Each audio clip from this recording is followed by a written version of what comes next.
Добрый вечер, уважаемые От темы главное. гости, дорогие друзья. От темы не уйти. Тема должна Ну, понятно, да.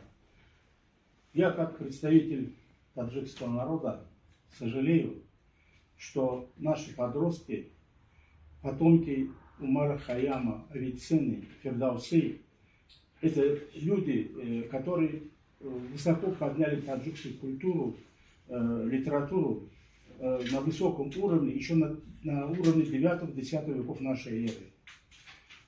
К сожалению, к счастью, я вырос в советское время, а у нас другое воспитание было. Вот. Понятно, что какие-то негативные явления присутствовали. И как сказал Насуров, правильно, это как бы на высоком уровне было, так не раздували это все. Ну, тем не менее, факт был. К сожалению, это происходит и с другими народами. Вот. Что можно сказать? Что здесь одни родители, одна школа, одна, допустим, диаспора тоже не могут по отдельности сами ничего сделать. Вот.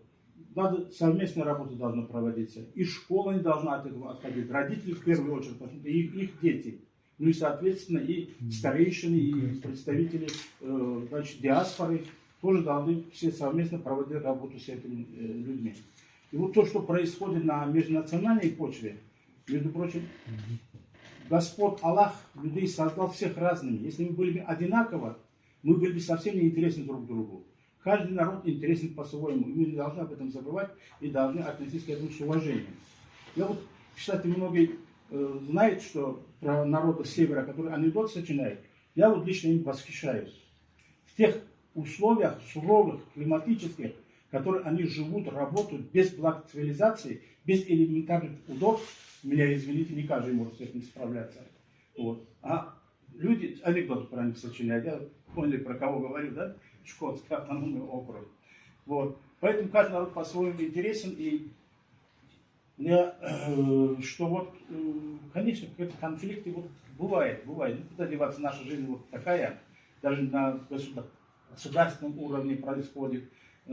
Вот, ну, что мы можем сделать? Каждый на своем месте должен сделать определенный вывод и вести соответствующую работу. В семье, с друзьями, там, с кем где соприкасается. Даже просто элементарно на улице идешь, если я вот лично сам всегда вижу, когда ребята там выражаются нецензурно, какие-то между собой какие-то распри, я стараюсь им как-то объяснить, что нельзя так. Вот у меня были такие случаи. Я не побоялся, подошел с ребятами, поговорил. Я говорю, вот слушай, вот ты вот сейчас такой герой, да?